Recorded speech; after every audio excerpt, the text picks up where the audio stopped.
has struck 3 a.m. The witching hour has begun. Are you ready to be initiated into the Black Magic Coven? Join your sisters, Liz, Kaylee, Marissa, and Andrea, as we meet to discuss the macabre, creepy, and sinister. We travel to the Four Corners to make a deal with the devil.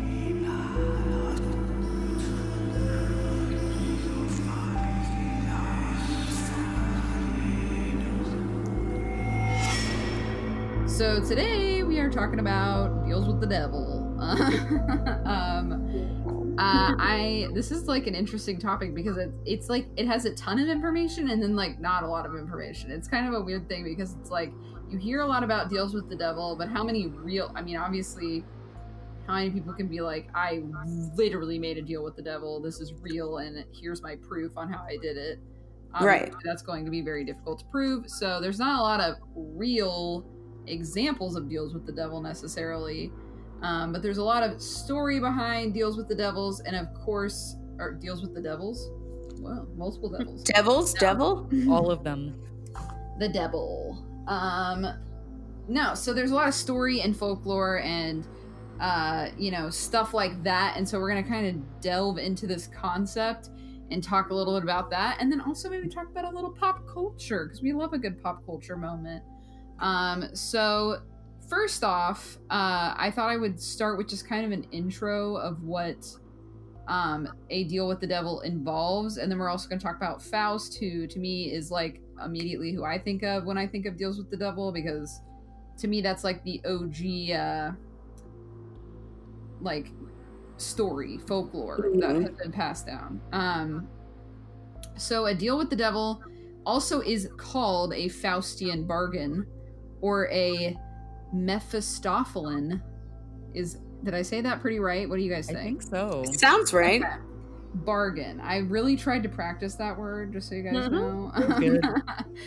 And it's a cultural motif in European folklore. And it's best exemplified by the legend of Faust and the figure of Mephistopheles.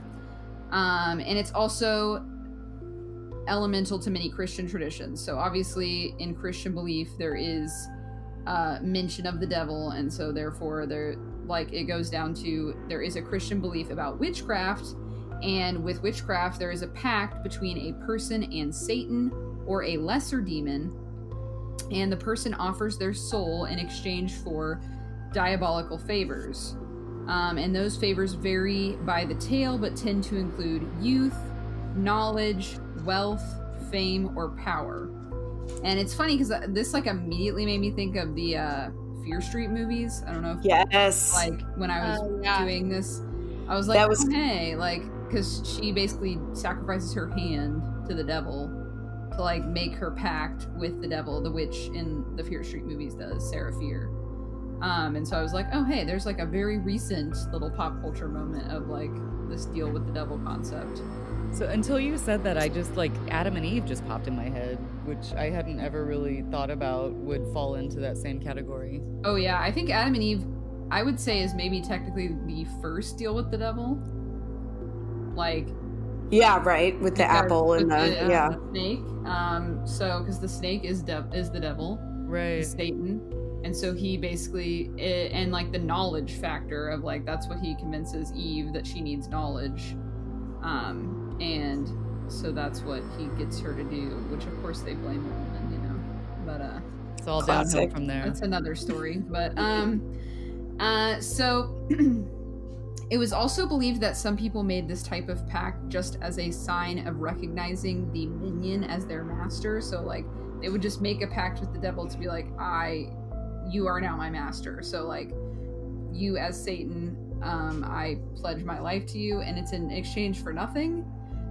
Nevertheless, the bargain is considered a dangerous one, as the price of Satan's service is a wagerer's soul. So like almost always the price in a devil deal is like a soul of some kind, whether that's your soul or like the soul of your firstborn child, which I feel like is a common one that we hear in like stories.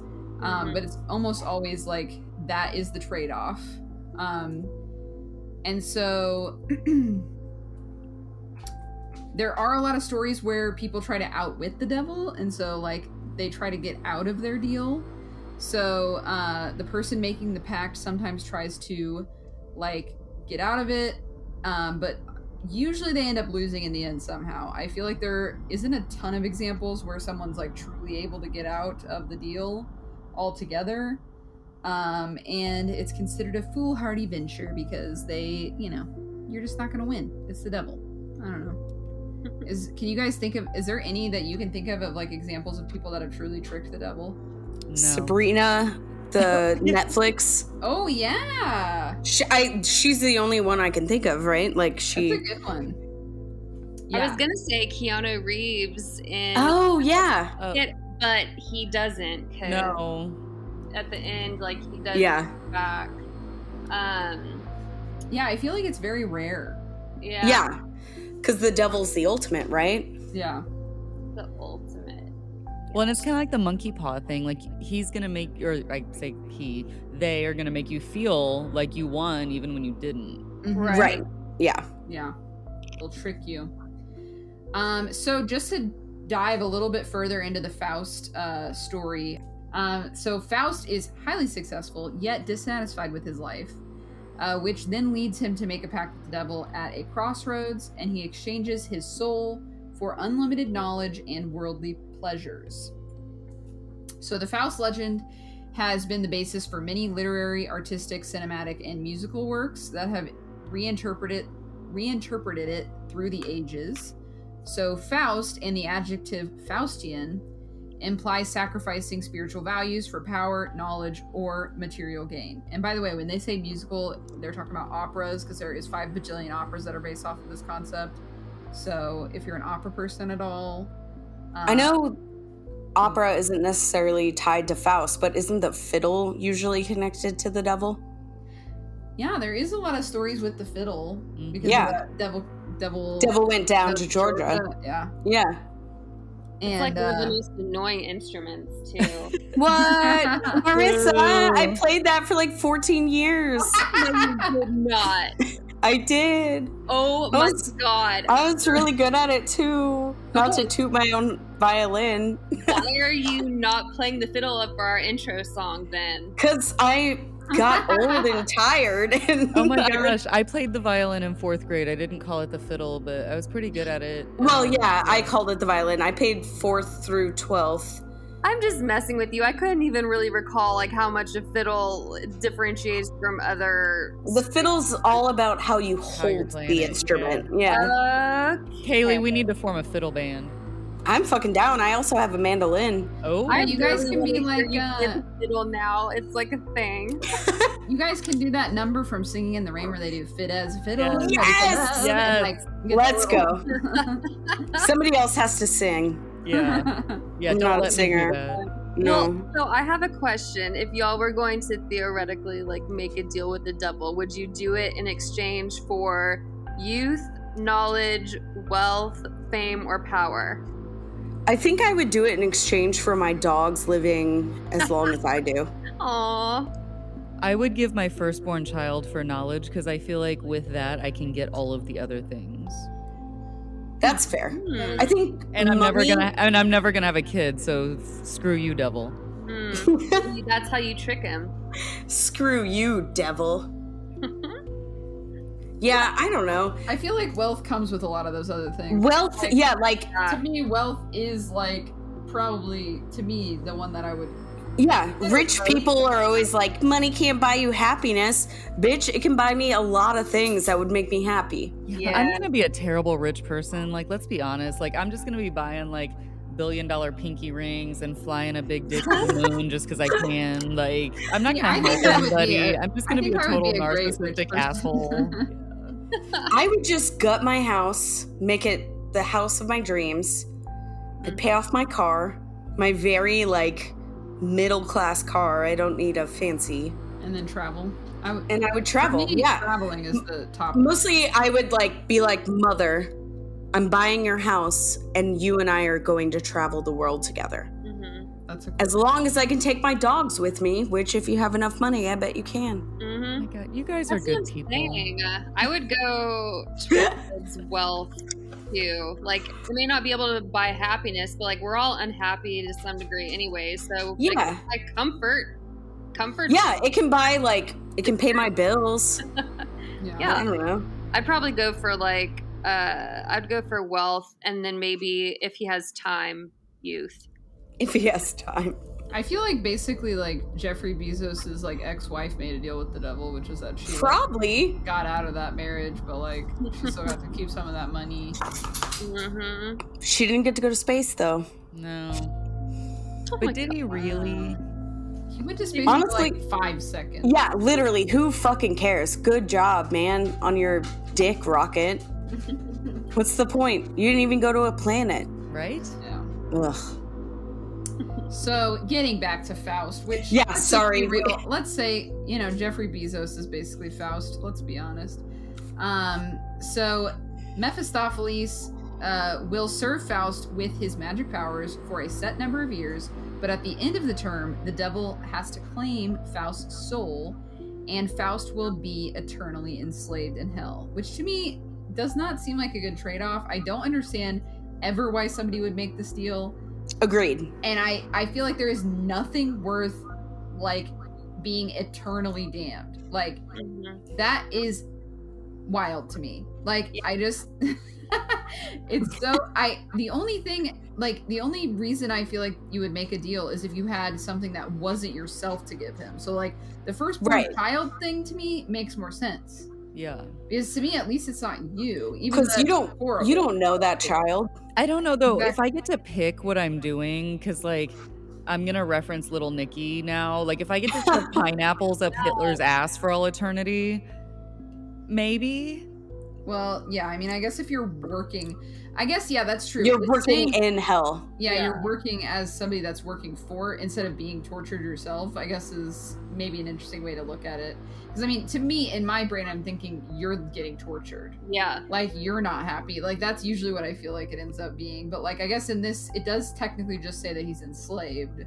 So, like, I mean, he could just be working and not being, like, physically tortured, I guess. But it still sounds pretty bad. Yeah, but here's the thing. The deal with the devil is always a trick, right? Yeah. You think you give it, you're like, yeah, you can have my eternal soul. Great. But it's the monkey paw. Like we said earlier, there's always a catch. Yeah. So Well, and do you know how long you're going to be able to enjoy your gift before it's time to go? Yeah. Right.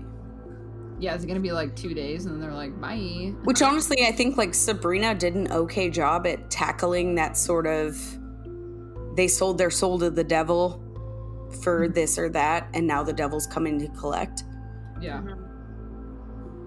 But So, during the term of the bargain, Faust makes use of Mephistopheles in various ways. In Goethe's drama and many subsequent versions of the story, Mephistopheles helps Faust seduce a beautiful and innocent girl. Usually her name is Gretchen, whose life is ultimately destroyed when she gives birth to Faust's bastard son. So, realizing that this is an unholy act, she ends up drowning the child and is held for murder. However, Gretchen's innocence saves her in the end, and she enters heaven after execution. In Goethe's rendition, Faust is saved by God via his constant striving, in combination with Gretchen's pleadings with God in the form of the eternal feminine. However, in the early tales, Faust is irrevocably corrupted and believes his sins cannot be forgiven, and when the term ends, he does get carried off to hell by the devil. So there are technically different versions of the story, depending on the one you read or the one that you look into. Technically, I guess, he does get out of it in certain ways, but it's because God intervenes. So I feel like most of the time, if you get out of it, it's probably because a greater power has intervened somehow. It's not like you as a human are smart enough to outsmart the devil. So my only knowledge of this story is the 1926 silent film Faust. Yeah. Which I highly recommend. Like, I know some people are weird about silent films and like older movies, but it's really good. And it's very horror fantasy, like I love that movie. That's cool. I haven't seen it. I like that. There's only like 3 films that are based off of this story, really, and they're all fairly old. And that was one of the ones mentioned. And then, like I said, there's a bajillion operas based off of this. A lot of stories, like just books and retellings of the story and stuff like that. And then there's a couple of like television made for TV things that I think mostly felt more like scholarly, like looking into the story kind of a thing versus like a narrative of like the story, if that makes sense. So, but yeah, I feel like the Faustian deal and stuff, I remember talking about it in high school. Like, we would compare it, talked about it in literature class, and we would compare it to other things. And I, of course, can't think of anything, like, off the top of my head that we were reading at the time that we compared this to. But I remember, like, knowing about Faust and knowing about that concept from, like, a young-ish age. But yeah, that's kind of the main, like, gist of that Faust story, which I feel like, for the most part, when, you know, you hear a reference to a deal with the devil, that, like, Faustian deal is, like, another way to talk about it. So that's always, I felt like it was important to, like, at least talk about the base information of that. But I don't know that much about Robert Johnson, which is what Andrea is going to be telling us about. So I'm very curious to hear her little take on this. So has anybody heard of Robert Johnson? I have. Okay, awesome. He's the guitarist, right? Yes. I was actually like, I grew up in a really like music friendly household. My parents like listened to all kinds of music. No matter what we were doing, we were going to see live music, or like they would go barbecue with their friends and we'd listen to music. But I didn't hear about him until later. Walter Mosley is one of my favorite authors of all time, and he has a book called R.L.'s Dream. And in it, there's this old blues musician that talked about his time spent with Robert Johnson. And so I'm going to start it with the legend kind of behind him because it precedes him. So the legend is, you go to where a road crosses that way, where a crossroads is. Get there, be sure to get there just a little before 12 that night so you'll know you'll be there. Have your guitar and be playing a piece. Be there by yourself. A big man will walk up and take your guitar and he'll tune it. And then he'll play a piece and hand it back to you. That's the way I learned to play anything I want. So there's a lot of mythology with the crossroads. And apparently this was also had roots back to a lot of African lore brought over by slaves who in the South would share their stories as well. So the crossroads reference was interesting to me, and not realizing it tied so much into Faust and the crossroads. I think that could be a whole thing in and of itself. But to backtrack, Robert Leroy Johnson was born in Hazelhurst, Mississippi, possibly on May 8th, 1911. There's very little known about Robert's father. His mother was married to a prosperous landowner at the time, but he was eventually forced by a lynch mob to leave their home in a dispute with white landowners. So Julia up and left Robert in Memphis to live with that husband. But there he spent 8 to 9 years growing up in Memphis, where he got lessons in math, reading, language, and most importantly, music, and acquired his love for the blues. So he rejoined his mother in somewhere around 1919, 1920. Totally different life. She married a sharecropper. They were living on a plantation. But during this time, there's not a ton known, but he traveled a lot back and forth between his mother. And apparently his stepfather was a really cool dude because he accepted him and kind of raised him and gave him schooling. So things didn't start off very well. In February of 1929, he married a girl named Virginia. She died in childbirth shortly after. He did have a child in 1931 with a woman. He also got married again in 1931. However, after settling in and trying to do the domesticated thing in 1932, she also died. Jeez. So, Freaking surviving unlucky. relatives of the first wife attributed her death to divine punishment for his decision to sing secular songs, which they would also call selling your soul to the devil. And he himself accepted the phrase as a description to abandon his life of a husband to become a full-time blues musician. So a lot of the musicians in the area that knew him later said that he was a nice guy, and mostly average. He had a weakness for whiskey and women, but he also had a huge commitment to the road. So he would just travel constantly. So around this time, he's trying to play instruments, and a famed bluesman, Son House, would go on record as saying that he would beg them to play their instruments during sets. So like they'd be playing at a juke house and they'd go on break, and Robert would come up and ask to play their guitar, and the people watching would beg Son House for him to get off the stage because he was terrible. They said he was a decent harmonica player, but he couldn't play the guitar to save his life. So right after this, he disappears for about 6 months. When he comes back, he has like a formidable technique and has mastered the blues. So people are like, okay, maybe he's just practicing all the time. But what has come out of this is that he took his guitar to the crossroads off highways 49 and 61 in Clarksdale, Mississippi, where the devil retuned his instrument in exchange for his soul. So he didn't do a whole lot to try to refute this. There's a couple songs in his repertoire during that time that were Crossroad Blues and Me and the Devil Blues. He also was told to have always carried a rabbit's foot, which apparently back then meant a lot more than it does now, as an occult symbol. Oh, okay. And now it's just kind of like a stupid tchotchke thing. Right? Yeah.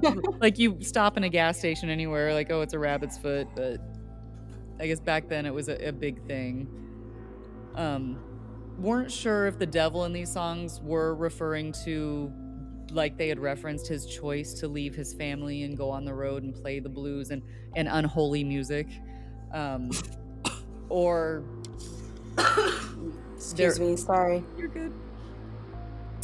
It was not only the Christian devil, but also the trickster African god Legba, which could be a whole nother episode in and of itself.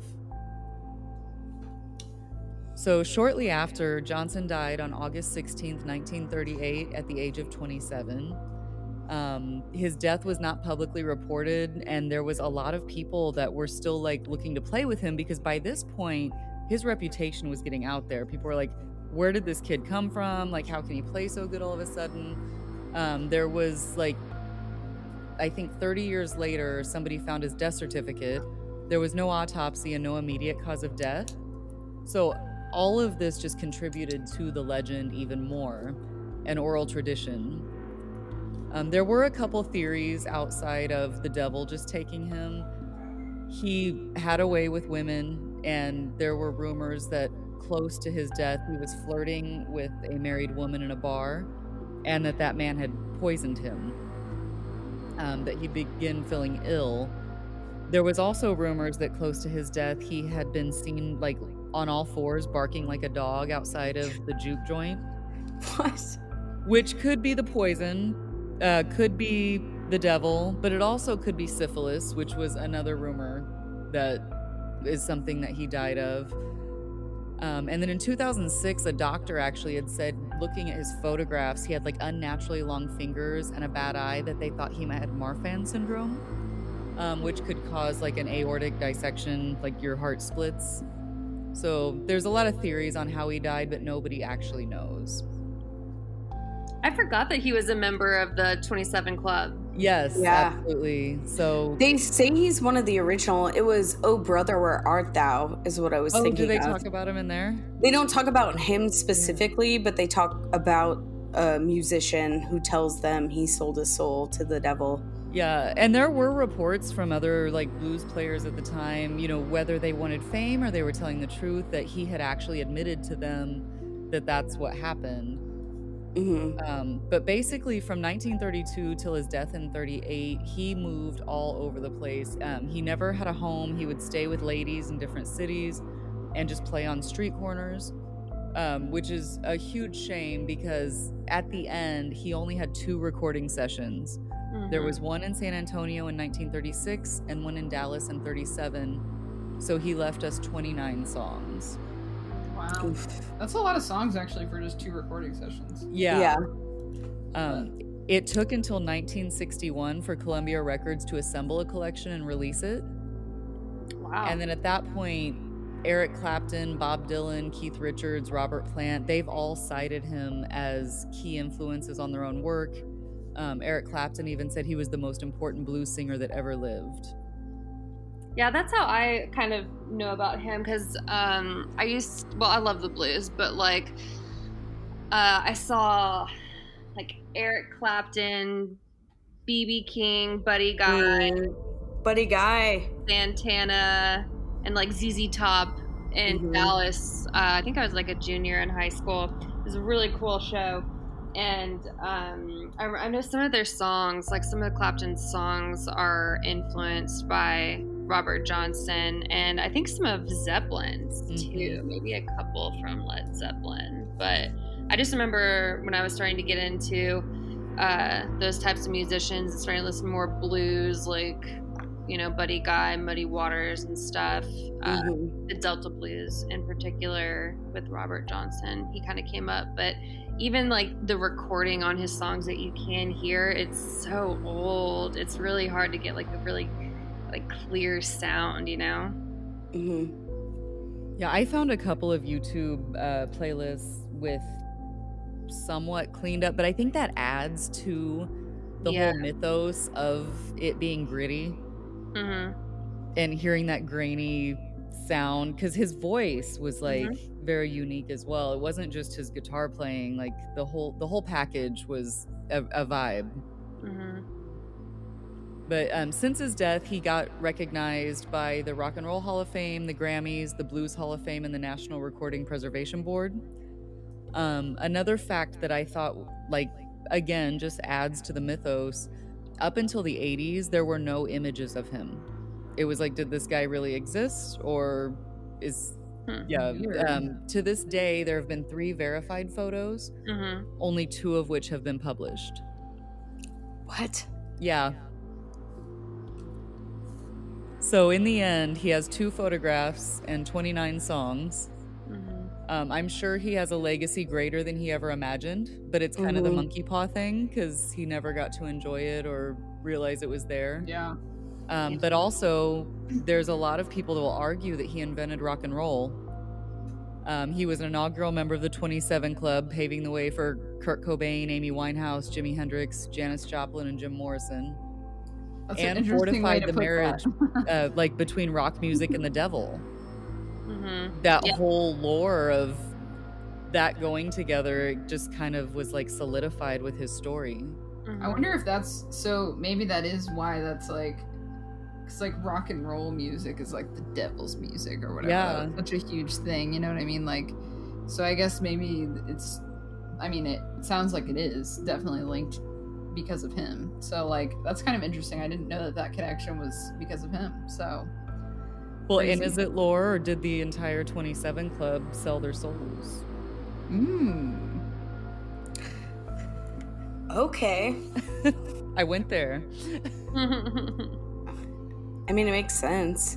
I don't know. I feel like Jim Morrison would be kind of too selfish to sell anything of his. Right. I could see that, yeah. Like, yeah, he just did way too many drugs. He sold his drugs.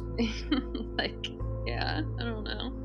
I don't think he'd be like giving much. He's like, seems like more of a taker, but yeah, and looking into this, like, I had Googled the 27 Club, and it's kind of like, I don't like conspiracy theories, but I like reading about them. But it's a little daunting to look at the list, and it's very weird.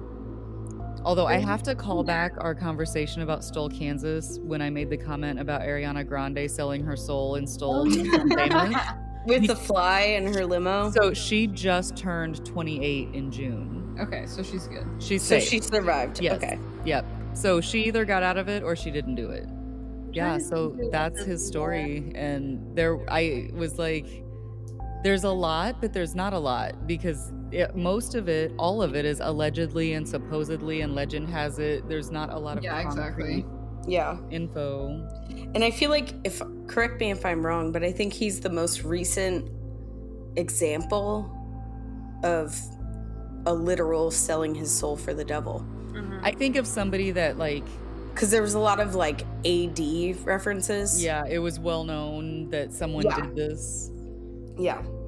That's it. Anton, how do you say his name? Yelchin. Mm-hmm. Yeah, he was who I was thinking of, because I was like, who recently passed away? He was 27. I was thinking of him, but then also I forgot that Jonathan Brandis, he committed suicide when he was 27. And if y'all had ever seen... There was also a K-pop star recently. Really? Yeah. Yeah, that's pretty wild. I don't know about like specific deals with the devil, especially since some of these were like intentional, but yeah, I don't know. It's interesting to think about, and it's cool that he has this kind of legacy, like this mystique around him. Yeah, there's a lot. There's a good documentary on Netflix if people are interested that haven't heard about him, that would like to know more. But there's also, have you guys watched any of like the Kevin Hart's history, like short things? No. I've seen the documentary, I think that you're talking about on Netflix about Robert Johnson, but I don't know anything about like Kevin Hart's connection. Okay, so Kevin Hart's Guide to Black History is hilarious, but he has an episode on Robert Johnson that I also would highly recommend. It'll make you snot giggle. What are y'all's, in terms of like pop culture, what are y'all's favorite films that feature maybe not just like a deal with the devil, but like the devil in general as a character? Rosemary's Baby. Yeah, I was gonna say Rosemary's Baby. I always feel like I'm always so mad about Rosemary's Baby because I'm like, why did it have to be directed by that a-hole? Yeah, I know. And you guys, I haven't seen it because of that, and I feel like I know I've watched a lot of movies made by shitty people, but that's fair. Yeah, I haven't. But that movie is. I want to watch it, but I don't want to watch it. I mean, I feel like if you, I don't know. I know there's like this whole thing about separating the artist from, the art. Yeah.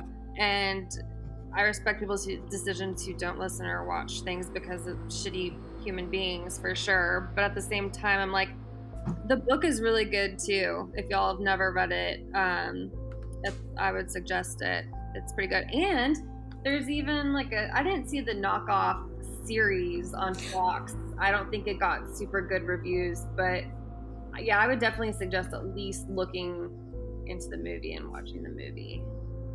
Yeah, because I watched Jeepers Creepers before I knew. I personally would like to say that the movie Bedazzled really inspires me. Yes. Yes. 100%. Dude, I love that movie. It's so stupid, but it's so silly but so brilliant. It's so funny. So one of my favorite films featuring a devil character is probably one from childhood. Have y'all seen the movie Stay Tuned? No. Yes, I have. Okay, so this movie is fantastic, hilarious, and so bad, but ultimately Jeffrey Jones plays Spike, which is also the devil, and John Ritter's in it, right? Ritter, he is like a bum who won't stop watching TV. He's not a bum, but he's just a couch potato, and he is always watching TV. And so Jeffrey Jones shows up to repair his TV or whatever and gives him this special clicker, and him and his wife end up getting sucked into the TV program. Oh my god. TV, but all the TV shows are like, they like take place in hell, kind of. There's like Wayne, I need to see this. Underworld. And is Eugene Levy in it? He is. Yes. Okay. Yes. It's so good, y'all. I was like good. It's like good bad or bad good. You know what I mean? Yeah, I don't think I've seen it in like 20 years, but it's fun to revisit. It's made in like 1992, but all of the like hell versions of the TV shows that they get stuck in are really funny. Like, I don't want to ruin them all, but like Wayne's Underworld, where you have Wayne and Garth are like zombies and stuff, and they're trying, like, the devil is trying to get their souls, so they have to like fight their way out of each television series. And there's one that's like they're in a game show, they're animated as a cartoon, and it's super fun. It's really fun. That's probably one of my favorites. But Jeffrey Jones, he sucks. He's like, Right, yes. he sucks. But the film. So I always want to list the Satan from South Park as my favorite. Oh But my god. I think honestly, like, have you guys seen Angel Heart? No. I don't think so. So it's Mickey Rourke is like a private detective, and Robert De Niro hires him, and Robert De Niro's name is Louis Cypher. Very low key, but it's so good. And Lisa Bonet is in it, and she's just an angel and immaculate and everything. But it's very good, and like Robert De Niro plays the shit out of the devil. Like, he is phenomenal, and I feel like it's like a lesser known thing that more people should watch. And plus Mickey Rourke. Yeah, I also definitely need to add in a TV show that is all about this, which I was telling you guys about. But like the TV show Reaper, I feel like it's just such a fun show. And basically the premise was that this kid finds out when he turns like 21 or something. I can't remember what age. I want to say it's 21-ish, around that maybe. But he finds out that his parents sold his soul to the devil. And so now he has to like work for the devil, and it's super funny and ridiculous. And it kind of gave me like Dead Like Me vibes when I watched it, because it's very it's kind of like silly, like Dead Like Me was, as far as like death and whatever becoming like this office job type thing. And actually Dolores from Dead Like Me is in it. She is like the lady that works at the DMV, because he has to go to the DMV to get his little like assignments, and so he has to collect souls that have escaped from hell to send them back to hell, and the DMV is the portal to hell in the show. That honestly sounds realistic. Yeah, and so I just think that one's so fun. I loved that show when it was out. But yeah, that was to me, that's kind of like an underrated one, because I don't think it lasted for a couple seasons, but it was not like super popular by any means, but I think it's a fun one. So yeah. I want to rewatch it now. It was fun. It's like a lighthearted dark comedy. Yeah, for sure. I feel like I need to revisit it and see if it's still worth watching, because who knows, maybe it sucks now. There's probably a bunch of like terrible jokes in it that I know that you're like, ooh, that's problematic. Yeah. Oh, and Ray Wise plays the devil. Oh, yes. I forgot to say that. That's important. He's the best. So, yeah, he's a great devil. So, well, Kaylee, I've heard that you can get us out of these deals. Here's the thing. We've talked about the shows we love and the movies we loved of, characters that are getting involved with the devil, but I have found a step-by-step procedure on how to get out of a devil, or how to trick the devil's, like, taking your soul. I'm going to take notes. Okay. Step 1. Set up the deal properly. So apparently there's a right and a wrong way to make contact with the devil. The right way is to be alone, close your eyes, and say, Satan, I summon you. I have a quality soul to sell you if the price is right. God, what if you don't have a quality soul? I know, like, yeah, I know, right? My soul's like, eh. Yeah, he's like, I'll pass. Thanks.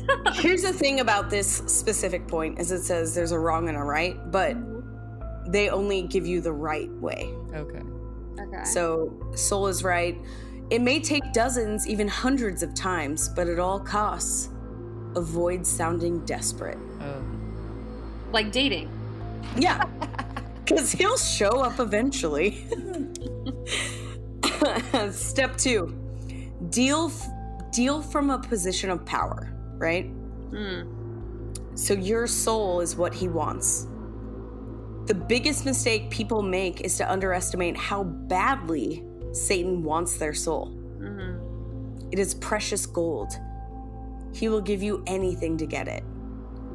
And when he appears, you have to get him to make the first offer. This is all very, since I'm in sales for my day job, this is all very Right? and kind of like relatable in a way. And it's, honestly, you're trying to sell your soul to the devil, so it makes sense. So is that once you make the offer, don't talk until they talk? Well, Yes. Yeah. Maybe. And just also, I think it's interesting to kind of go into it because there's like this aspect of desperation in stories of people who, Right. or characters who sell their soul, but in reality, that's a commodity that he really wants. So you have more leverage than you think you do. Exactly. You are desperate. How desperate do you have to be like, Satan, I will give you my soul. Mm-hmm. For I don't know. I'm either whatever it going to is be they want. desperate or I've had like a bottle and a half of wine and it's Saturday at 2:30 in the morning. Andrea's lighting candles at I'm just 2:45. bored. She's like, Yeah. "Dear Satan." Hey, All right. boo. This brings me to step number 3. Get the absolute best. Like, who's Beth? Get the devil. absolute best deal. Get the absolute best. Yes. So, don't forget, you're going to burn in hell forever. So no matter how badly off you are at this moment, you should not sell yourself short. You always want the best. Well, okay, see, this is one thing. Like, if your soul is going to be damned to hell, and then people say, like, oh, you're going to burn in hell forever. Well, a soul isn't a human body, so you're not really going to feel pain. Right, you're not going to, yeah. It's just going to be like maybe, I don't know. I mean, that's always something that I've sort of thought was kind of weird. Like, But do our bodies feel the pain or do our souls feel the pain? Right, and do they attach your soul to a being that feels pain? I don't know if the soul can feel, though. Sure.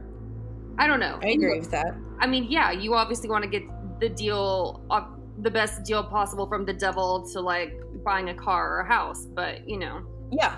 So the example that the article I'm reading uses is you should not just say, I want the most gorgeous woman on earth and I want her to be madly in love with me. Ew, not madly. No. Here's the thing. Instead, you should add, in fact, throw in 100 other women as well. So I can pick and choose according to my mood. Ew. No, but if they're all madly in love with you, you pick one and then the rest murder you. Yeah, that's Exactly. Yeah, like Okay. that episode of Buffy where Xander accidentally does the love potion to everybody. Right? We're not going to go into who wrote this article. It was clearly a single white man. Anyway. yeah, no shit. That's funny. The final one is remember to demand the life extension clause. Ooh. Mm-hmm. I think this is the best one, right? Satan won't tell you if you don't ask, but you can get a guarantee of at least 300 years of youthful life before you go to eternal damnation. Okay. So why would you enjoy 75 or 80 years of life when you can get 300? Yeah. That's a good point. But also, who wants to live for 300 years? That sounds I stressful. know. I feel like I don't want to live past. Are you like, kidding me? The last watching 17 everybody months die. have ruined my life. I don't want to live for 300. Well, especially if we live for 300 years, there's like gonna be no world left, dude. Right. Be very Yeah. tired. Not to be that person, but it's gonna be real hot in 300 years. I might as Dude, well it's be in already hell. hot right now. It sucks. Well, so I actually have like a story about that. If y'all want to move into what's casting a spell on us this Yes. I just finished a book that is about a character who sold her soul to the devil and did live over 300 years. Wait, what is it called? The Invisible Life of Addie LaRue. I just read that book. Really? Yeah. So, I mean, it was good. I liked it. I enjoyed it. Yeah. I mean, it's by B.E. Schwab, and ultimately this girl back in the 1700s in France, or 1600s in France, doesn't want to get 1700s, one of those, doesn't want to get married, so she wants to like get out of her little village and see the world and live, experience as much as she can. So she conjures up a god after dark, and that like the darkness or the devil, and she says that she wants to I forget what she specifically asked for, not necessarily like live forever, but to like experience everything that she can. And that came with the effect of, well, you're immortal. Everyone forgets you, right? Everyone forgets you, so she can't write her name. She can't even say her name. She can't get her own place to live. Like, people will really forget who she is if they go into the other room and come back. Yeah, and she never forgets. Yeah, no, she never forgets. So she goes through wars and, she falls in love and that is a little bit more romance than I wanted to bargain for. But same. I feel like the start of that book hooked me, and then it kind of lost me. Yeah, it got into way too much romance territory for me. But so is that typical of this author? Huh? Have you guys read anything else by this author? Because this is really weird. I just picked up a darker shade of magic from Barnes & Noble because it was on the bargain bin. Mm-hmm. Yeah. And I haven't read anything by this person yet. So I have actually not. I've only read the book we were talking about. Okay. I started that Darker Shade of Magic book and I didn't finish it, but it was because I was being lazy.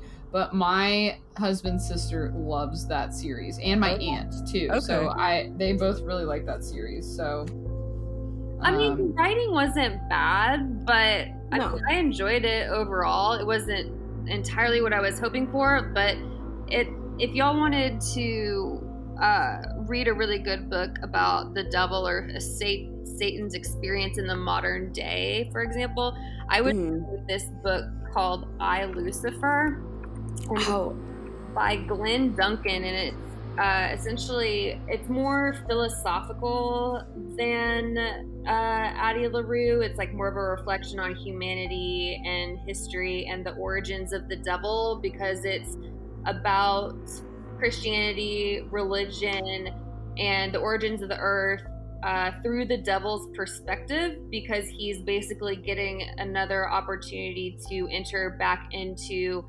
heaven if he embodies a human being for 2 weeks or maybe 2 months on earth and is basically good. So it's the devil back on earth trying to get into heaven, but he secretly doesn't want to go back to heaven. And he's also giving this entire perspective finally from like his point of view. It's really good. Mm-hmm. Yeah. So like if anyone wanted to read some sort of book like that, I, Lucifer is a really great one. It's more like, I don't know, I just enjoyed that more from a philosophical standpoint than Addie LaRue. It doesn't have all the romance fucking bullshit in there. I feel that kind of leads me into what has me, we talked about it earlier, but the Fear Street trilogy. Oh yeah. With the origin story and the town that's cursed. That I really enjoyed that trilogy. Mm-hmm. I haven't watched the third one yet, but I love the first two. So yeah, so the first two I thought were great, but I love the fact, not a spoiler, but that the third film brought the actors of the first two into that story. Mm-hmm. That's super because cool. It takes place in 1666, so yeah, obviously they're all descendants because they're from that town, and I like that they utilize those same actors and actresses. Yeah, it's I think it's an overall really great trilogy. I agree. What like a cool unique thing too, like I feel like that's not something that happens, like when has that ever happened where they put 3 movies out like all at the same time? Yeah, within a few weeks of each other. Yeah, like it's a super cool concept. I just feel like it I'm bummed that it didn't get to happen in theaters. Agreed. I'm glad that it still came out. And I love a lot of the actors in it. I think they did a great job, so yeah, I totally loved it. I think it's super cool. I agree. Big fan. Well, and it's cool too that it's, written and directed by a female. And I really like how, the characters are more inclusive Mhm. was talking to someone recently about like comparing, like, because we were talking about if there were a Fear Street universe, right? And or just like more of an R.L. Stine Fear Street universe. R.L. Stine compared to Stephen King. Stephen King, there's just so many, like most of his adaptations, except for 3 of those films since the 70s, were by, you know, cis white men. Yep. So I feel like this Fear Street trilogy sort of like opened an avenue that could bring on more marginalized talent within the horror genre, which would be pretty cool to see. And just talk more about like getting more adaptations from R.L. Stine, you know? Yeah. I remember spending, we talked about this, I feel like very early on, all of us, but spending summers at the library. And it started with Goosebumps, and then it went to Fear Street. Mm-hmm. And that just shaped a summer for me. So being able to see an R.L. Stine trilogy of films brought to life in a summer when I'm 31 is very cool and exciting. Mm-hmm. Oh, yeah, totally. So I'm gonna do mine as a book as well. And this is a book that I read pretty recently. It's actually a novella, I should say. So it's called Things Have Gotten Worse Since We Last Spoke. I want to read yeah. that. It's by Eric LaRocca. Has anyone else read it? I haven't read it, No. but I heard of it. I have too.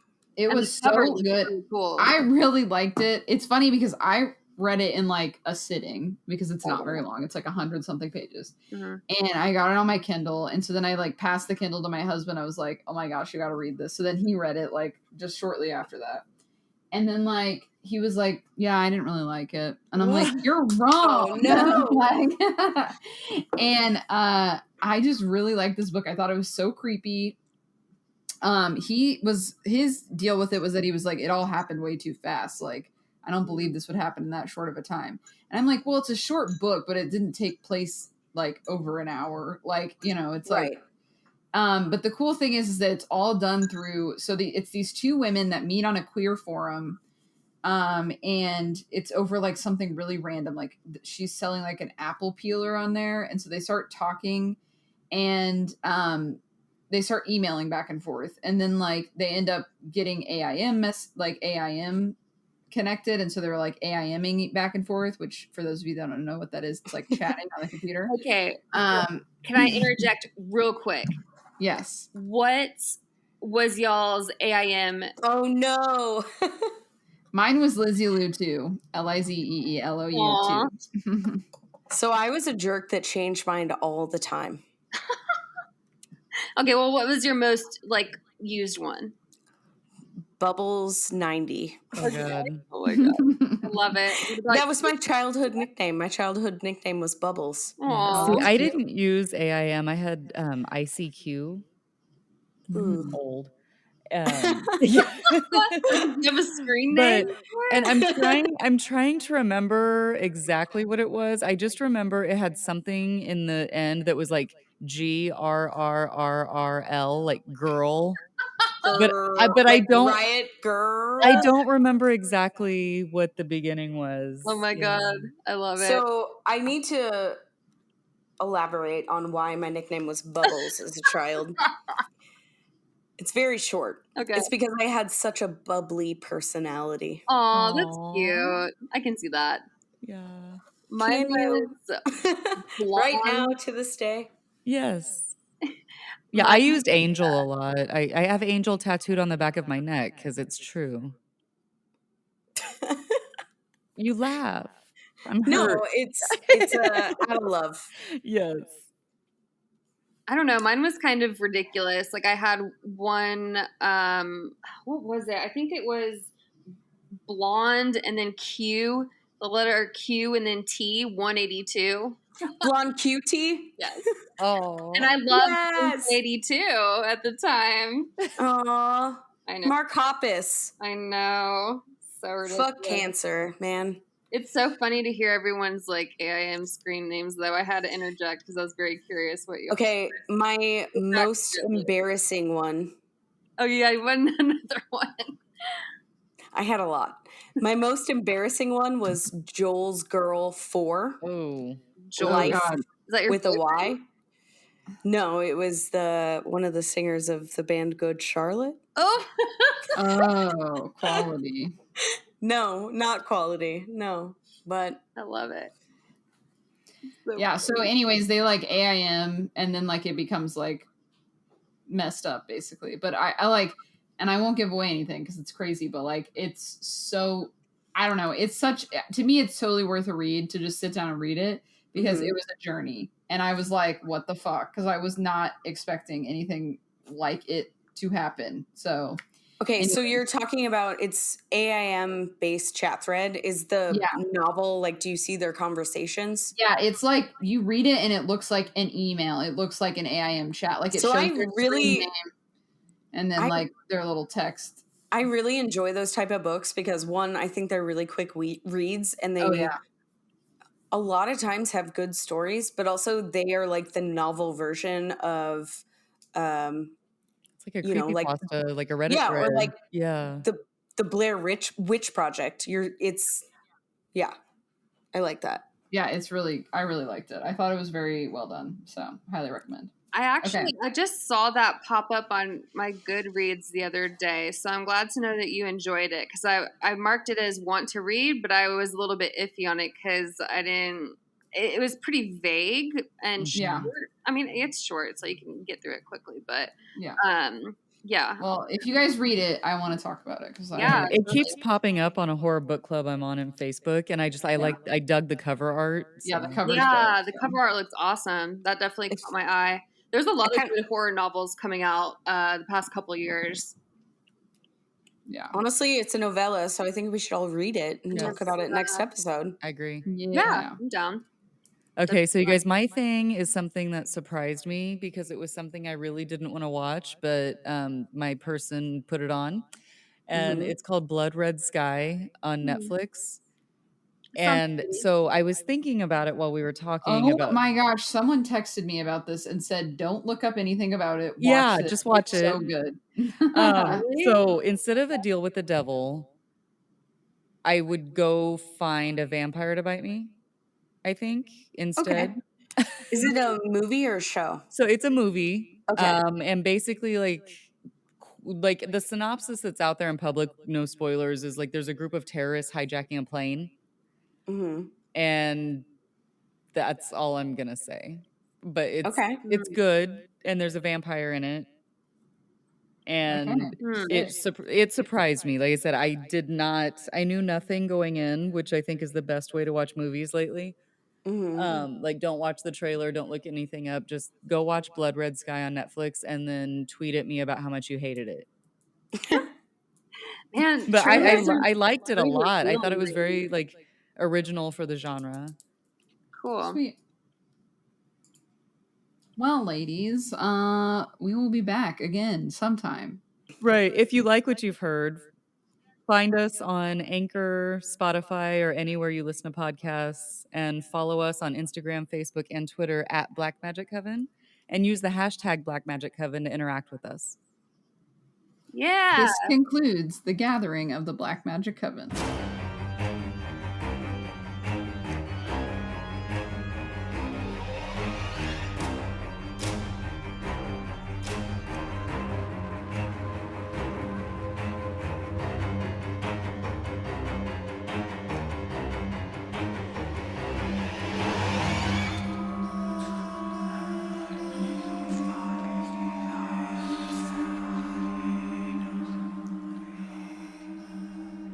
You're listening to a Downright Creepy original on the Crickets Podcast Network.